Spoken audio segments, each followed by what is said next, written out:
Hello everybody, this is Fernando for the latest Urban Legends video. And it's been a while actually since I've done one of these.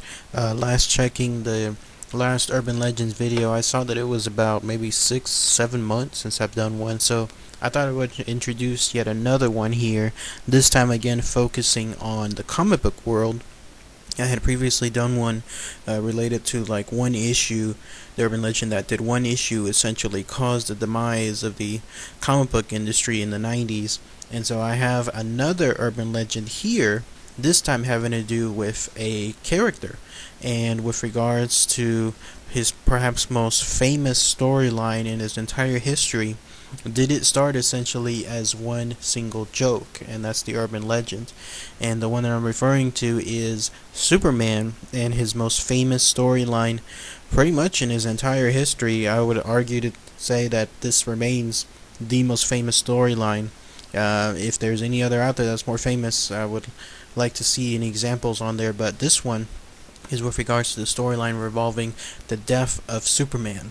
And those of you who have been, let's say, in their teens, in the early 90s or in their preteens, I myself, I was pretty young. I was a preteen at the time when this happened.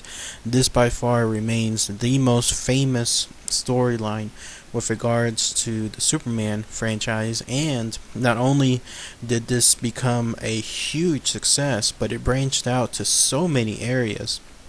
We're talking areas involving other mediums such as television, such as cartoons, such as films even. We're talking about something that to this day, even now in 2014, still has an impact. We're talking 20 plus years afterward.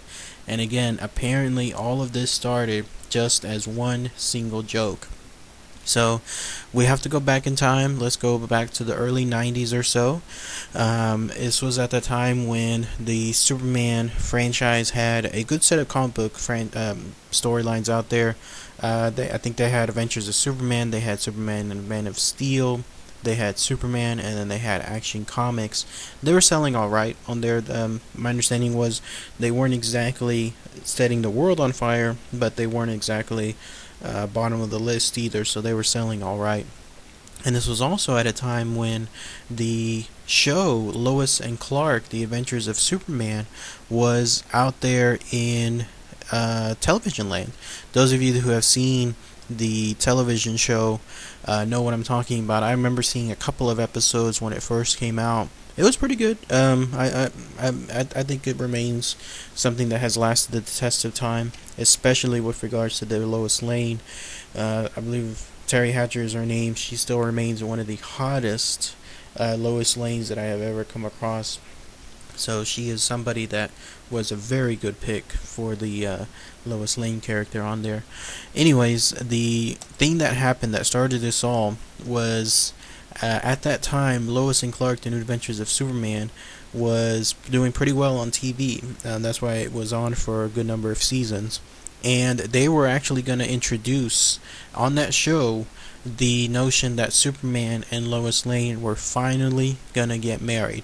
Now, this was something that at that same time, the comic book writers, those involved in the Superman world, they were going to talk about or have that associated with their comic book lines as well. However, once the Lois and Clark team found out that this was going to happen, it looks like DC Comics kind of folded and decided that they wanted to let Warner Brothers, the television producing team, to have that essential honor. And so that way the wedding arc that was going to happen in the comic book world was put on hold. And so when that happened, all of a sudden what was about 12 months of storylines, because apparently this was going to be a big event in the comic book world within the Superman team. It was probably going to involve some tragedy or something uniting Superman and Lois together, probably over several issues, and then it would finally culminate in their wedding. Well, all that planning was now kaput. They could no longer do anything related to it, not until the TV show handled it. So when that happened, they had to fill the void. And what was happening at these meetings, because the way these meetings worked is every now and then the Superman writing team would get together and they would start thinking forward. Like they would start thinking, all right, so what do we have him do this quarter? What will we have him do this year? So they would plan at these meetings storylines that stretched out a good number of months, if not years.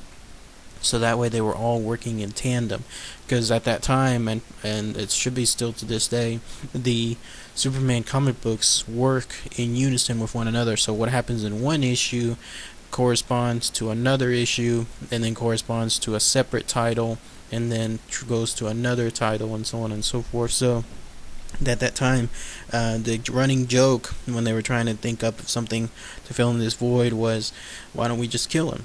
And of course they kind of brushed it aside, thinking, no, of course, that would never happen.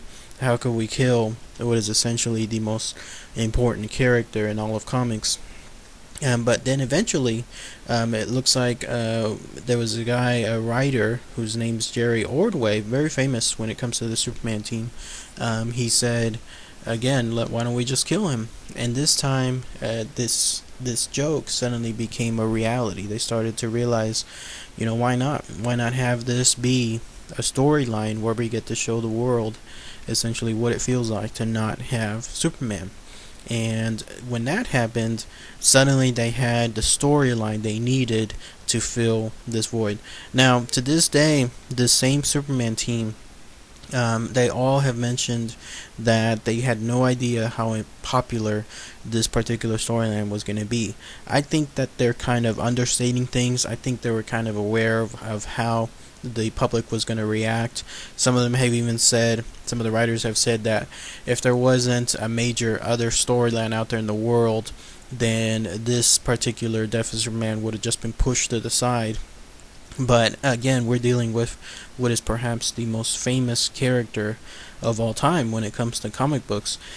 And so when you have him killed, this grabs headlines. And I remember at that time, and again, I was just a little kid almost, but I remember at that time seeing how much this particular storyline impacted the rest of the world. I remember seeing on the news, for example, that was being reported. It was on the 9 o'clock, 10 o'clock news.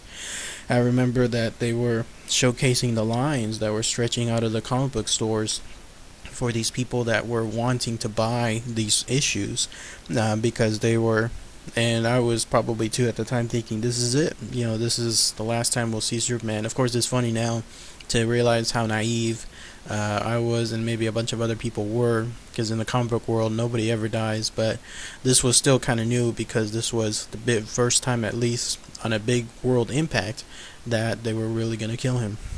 And then I remember seeing, was it one of the late night guys? I think it was Leno. Like, he even had an armband that was on his shoulder with the Death of Superman symbol on there, the bloody S. And so that's how far it got. I remember even reading it in the newspaper. There were articles related to this with regards to the impact this was having. And then also it culminated with a famous Newsweek issue. I believe it was Newsweek that was even talking. We're talking about Newsweek. Newsweek, that usually talks about what's happening in the world in terms of politics, or what's happening in the world in terms of business. And they had an issue dedicated to this as well. So that's how far and big it got on there. So to the writers' claims that they had no idea that it was going to get this big, again, I'm calling a little fib on that.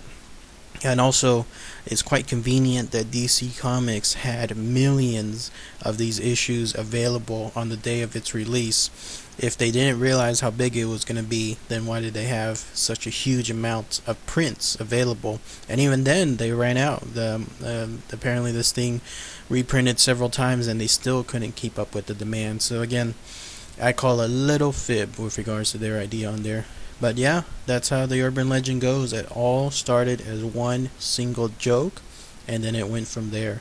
It's amazing to think, actually, again, even now, 2014, 20 plus years later, because this issue, if I remember correctly, it came out in 1993, Superman 75. 20 plus years later, and we still have a lot of ramifications from what happened with that world, with that universe since then. And what I'm talking about is like those 4 Supermen that came out.